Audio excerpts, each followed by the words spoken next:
this is Zak Mir with the Bulletin Board Heroes here at Vox Markets for Thursday, the 21st of October. Starting with Carclo, where there's been a decent break of that line of resistance there from May. That was around the 35 pence level. Weekly close above that. We should be on our way for a reasonable rally, at least up to the upper 40s, which is post-July resistance. Big picture target, maybe on a 2 to 3 month view, or maybe longer, up to 80 pence at the top of that December trend channel. But in the meantime, looking for the upper 40s. The other positives here, basically the way that the 200-day moving average is rising, and also if we can get a decent end-of-day close above 39, that would close that gap back from September, so an extra signal on the stock. Moving on to Keras, which had its moments earlier in the year, soon after it came to market, but had consolidation since, I suppose, the beginning of July. Looking a bit better now, though, with a bounce, the bear trap rebound from below the rising 200-day moving average, so a bit like Carclo, and the view now is that the longer we stay above the 200-day line at 19 pence, the greater the chance of a move to the top of that broadening triangle at 28 pence, that triangle there from back at the end of June. Time frame on that may be as soon as the end of next month.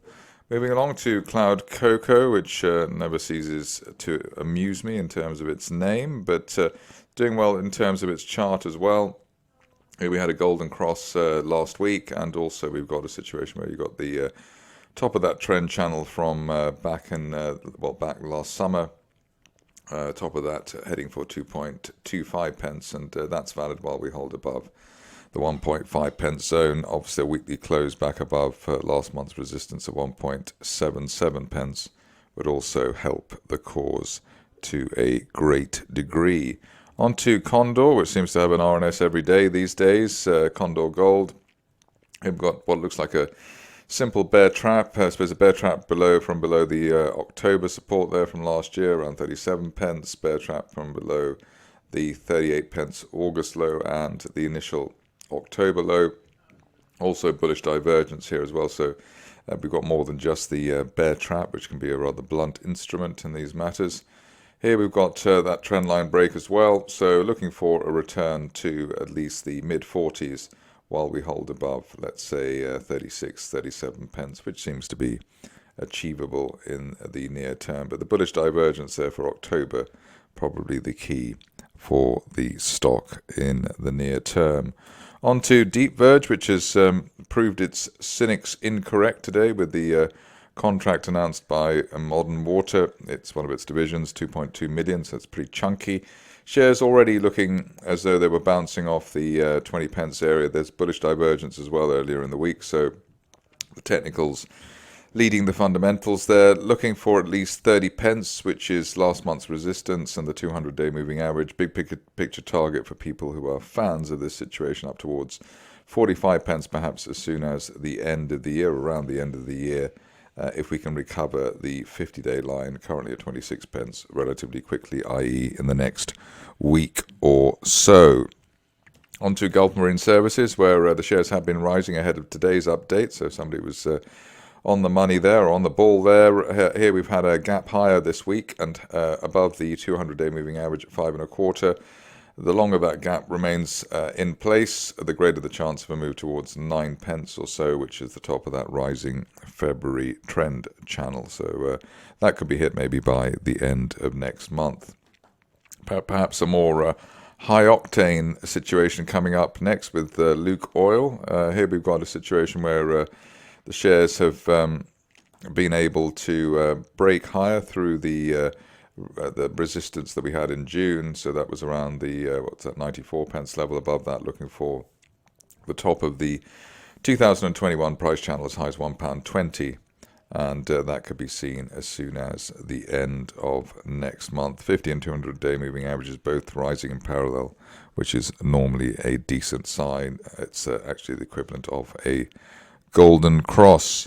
On to a company where I got mixed up with the name of the company. It used to be called Proton Power, I think, but now it's Proton Motor Power Systems. A bit of a mouthful, but no problems as far as the technicals are concerned. We had that key reversal to the upside at the lows there at the beginning of the month, and almost vertical progress ever since.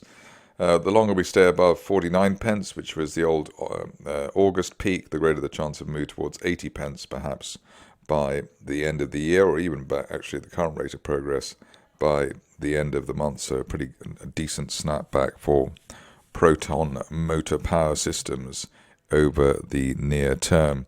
Just a couple of stocks to go now. First one is one which has captured my imagination on a fundamental perspective. Quantum blockchain technologies. The reason for that is it seems to be making moves in the quantum computing area, which could really accelerate, by definition, accelerate the whole Bitcoin or crypto mining situation. Here we've got the shares heading towards the top of that rising trend channel from June. That was at 2.05 pence. That may be hit over the next couple of weeks. But the big picture target here may be over the next 2 to 3 months to retest that old March peak near 4.5 pence and the top of that trend channel from, well, the end of January, actually. And maybe we see that by the end of the year if things start to take off as they seem to be doing at the moment. Finishing off with Tiziana, where Gabriella Cerrone seems to be intent on buying the shares on an almost daily basis. Near the lows, beautiful candle today, a key reversal to the upside, and as things stand, a hammer candle as well, breaking that 50-day moving average temporarily there at 57 pence. So end of day close above 57, either today or tomorrow, could and should be enough to propel the shares higher, initially to fill the gap there up to 65 pence, but perhaps by the end of next month, if this is the proper move, then up to 80 pence. By the end of November could be on the cards for Tiziana. When it moves, it can move quite well. That's it for me today. More updates tomorrow.